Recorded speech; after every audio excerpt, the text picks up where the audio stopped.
Hey, Talia. Hey, Nina. I'm so glad we're back together again this week.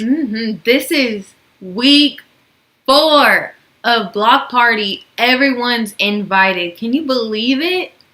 No, already week 4?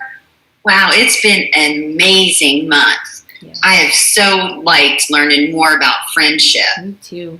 So we were talking about friendship. Would you like to tell everyone what friendship is again? Yes. So friendship is using your words and actions to show others you care. Yes. So kids, have you been using your words and actions the past few weeks to show others you care? I wonder how that's been going. That's a good thing to think about. Okay. So Talia, what are we doing next? We're going to go into worship in our Bible lesson to learn one last time about friendship. Yes, I'm ready. Me Let's too. go.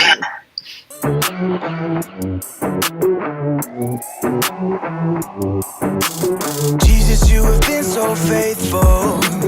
Jesus, you have been so true. I will be forever thankful, 'cause I never had a friend like you. Help me to be who you've been to me, to everyone I see. Let us love one another with a love like no other yet. That's the way you love us, God. Never turn away, you are with us every day, yeah. That's the way you love us, God. Your love is always been beginning to end. There's never been a better friend. So let us love one another with our love like no other, yeah. That's the way you love us, God.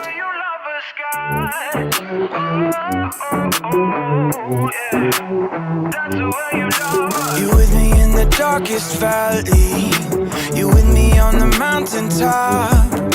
I'm thankful that you never leave me, and that your love will never stop. Help me to be who you've been to me, to everyone I see. Let us love one another with a love like no other, yeah. That's the way you love us, God. Never turn away, you are with us every day, yeah. That's the way you love us, God. Your love is always been beginning to end. There's never been a better friend. So let us love one another with our love like no other, yeah. That's the way you love us, God. I wanna thank you for being a friend who's always by my side. I wanna thank you for the way you love me all my life. I wanna thank you for being a friend who's always by my side. I wanna thank you for the way you love me all my life. Love one another with a love like no other, yeah. That's the way you love us, God. Never turn away, you are with us every day, yeah. That's the way you love us, God. Your love is always been beginning to end. There's never been a better friend. So let us love one another with our love like no other, yeah. That's the way you love us, God.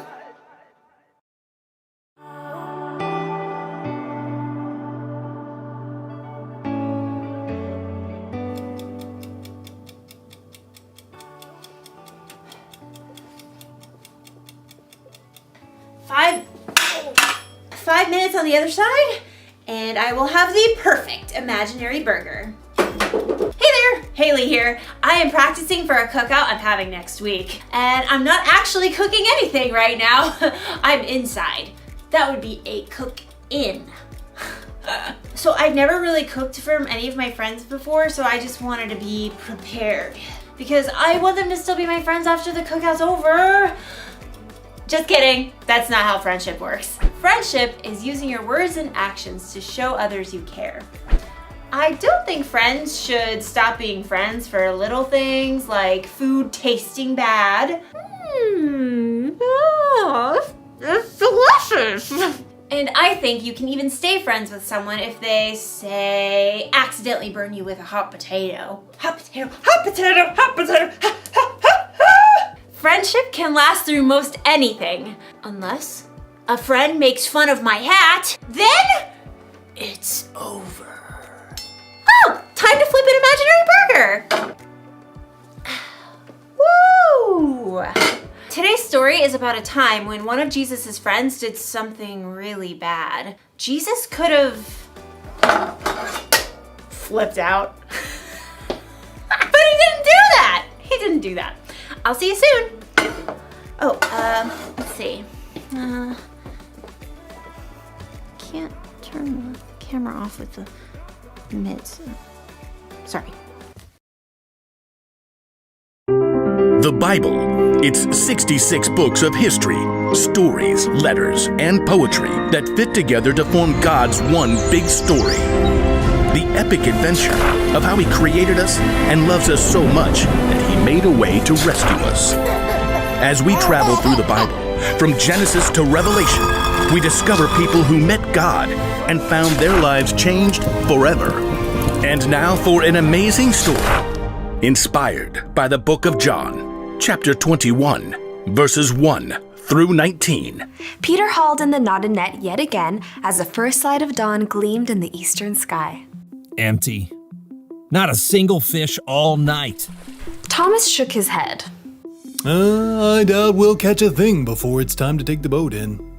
John studied Peter thoughtfully. Peter, you didn't really want to catch fish anyway, did you? You just wanted to get out in the boat and do something normal. Peter shrugged, but he knew John was right. Over the past few weeks and months, everything in his life had turned upside down. First, Peter had shown the courage to speak the truth about his friend Jesus. You are the Christ. You are the Son of the living God. Many people wanted to make Jesus king, even though the religious leaders hated him. The day before Jesus was killed, Peter had promised Jesus that he would follow him anywhere, and even give up his life for Jesus. But that very evening, Jesus was arrested. Peter was so scared he told 3 different people he wasn't Jesus' friend. I don't know that man. Peter felt sick about what he'd done, especially when Jesus was nailed to the cross and died. But then he returned to life. He appeared to his friends. It was amazing, incredible. Everyone was excited beyond belief. Except Peter must have wondered. Is Jesus mad at me? Am I still his friend? Does he still love me? Now Peter found himself in the boat, trying to figure it all out. His fingers tightened on the wet rope as he prepared to cast the net one more time. As he glanced over on the shoreline, he saw a figure standing there. Friends, don't you have any fish? Nope, not one. Throw your net on the right side of the boat. There you will find some fish. The 7 disciples in the boat exchanged glances as Thomas laughed. I seriously doubt it. You guys have anything better to do? Let's give it a try. Together, the men heaved the heavy wet net back into the sea on the other side. Hey, I think we've got something. Bring it on in. There's 1 fish. 2 fish, A red fish. Ugh. a blue fish, and another one, and another 10. Whoa! Need some help here. The net was so full of fish, they couldn't haul it into the boat. They began towing it to shore. John gaped at the man still standing on the beach. It's the Lord. Excitement raced through Peter's veins. He was about to see Jesus again. But just as quickly, guilt gnawed at his stomach. Facing Jesus meant he had to face how he denied knowing Jesus. But it's Jesus. I've got to see him no matter what. Grabbing his coat, Peter jumped out of the boat and into the water. He half ran and half waded to the beach when he discovered that Jesus started a small bonfire. Fish and bread were already toasting over the flames. He's God's son and he's making breakfast for us. Jesus smiled at Peter. Bring some of the fish you have just caught. Yes, Lord. Peter ran back to the lapping water to help his friends haul their fish to shore. 153. You counted? Don't doubt it. Jesus gestured to the disciples to join him around the fire. Come and have breakfast. As the disciples gathered, Jesus offered them bread to eat. John whispered to Peter. This is what he did when we last ate together at the Passover meal. When breakfast finished, the disciples rose to take care of their fish. Peter found himself walking beside Jesus. There were so many things he wanted to say, but he couldn't find the words. Simon Peter, do you really love me more than these others do? Peter swallowed hard. Surely Jesus knew what he felt. Yes, Lord, you know that I love you. Feed my lambs. Peter remembered how Jesus would compare people to sheep in his stories. Peter, do you really love me? Lord, you know that I love you. Take care of my sheep. Sheep, people. Peter waited in his mind. Jesus must be telling Peter to take care of the people who had followed him. Peter, do you love me? Lord, you know all things. You know that I love you. Feed my sheep. Just as Peter denied knowing Jesus 3 times, he now confirmed 3 times that he loved Jesus. What's more, Jesus wanted Peter to go out and share that love with others. He's forgiven me, even after what I did. Peter, things are going to get even more difficult for you. You are going to be led places you do not want to go. Peter slowly nodded his head. He was willing to do anything Jesus asked of him. Follow me. Yes, Lord, I will. Because Jesus had forgiven him, Peter was now free to share the love of God with those around him, without carrying around a heavy load of guilt.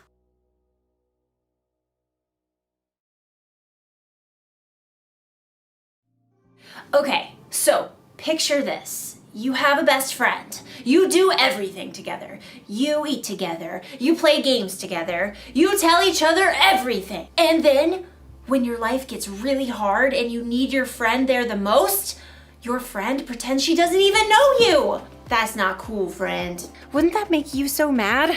It would make me want to say goodbye to that friend forever. But Jesus didn't do that when Peter pretended not to know him. Instead, even though he must have felt so hurt inside, Jesus forgave Peter. Now, I know what you may be thinking. It was pretty cool for Jesus to forgive Peter like that. It was. But guess what? Jesus forgives you and me like that too. Anytime we mess up, we break a rule, or we do something we know is wrong, Jesus forgives us. That's because he loves us so much, and because our relationship is more important to him than our mess ups. That's why the one thing to remember today is this. Friends, forgive one another. Jesus forgives us, so we should forgive others. Our friendships should be more important than our mess ups. I'm not saying it's easy to forgive. It's not. You're going to need God's help, but get this. When you choose to forgive, it can help you feel better inside. It can help your friend feel better inside, and it'll make your cookouts way more enjoyable. Speaking of, this imaginary corn is almost done roasting. Oh, look at that. Oh, what? Oh, this is gonna taste so good when they're real. Goodbye, everybody. Oh, again with the mitts.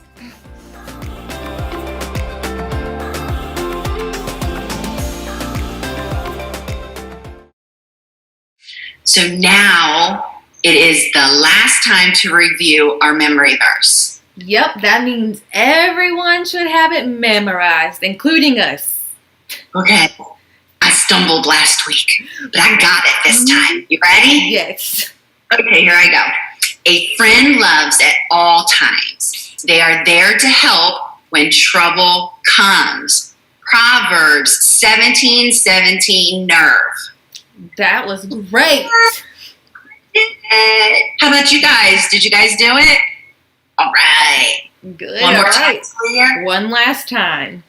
Okay. Okay, a friend loves at all times. They are there to help when trouble comes. Proverbs 17:17, nerve. Yes. That was great. Great job. That was awesome. So parents, we would love for you to stay connected with us throughout the week by following us on Facebook. Yep. Just search KidsQuest at Quest Church and you'll find us. You can also find us on our website. So Lee, you want to tell them the website? Yep, it's thequestonline.com. So if you ever miss a Sunday, you can always just go back to the website. There will be a link to show you the video. Yes. And if you have a 4th and 5th grader, we would love if they joined us on Tuesday nights at 7 for small groups. You can find out more information on our page, Facebook or our website. Yep.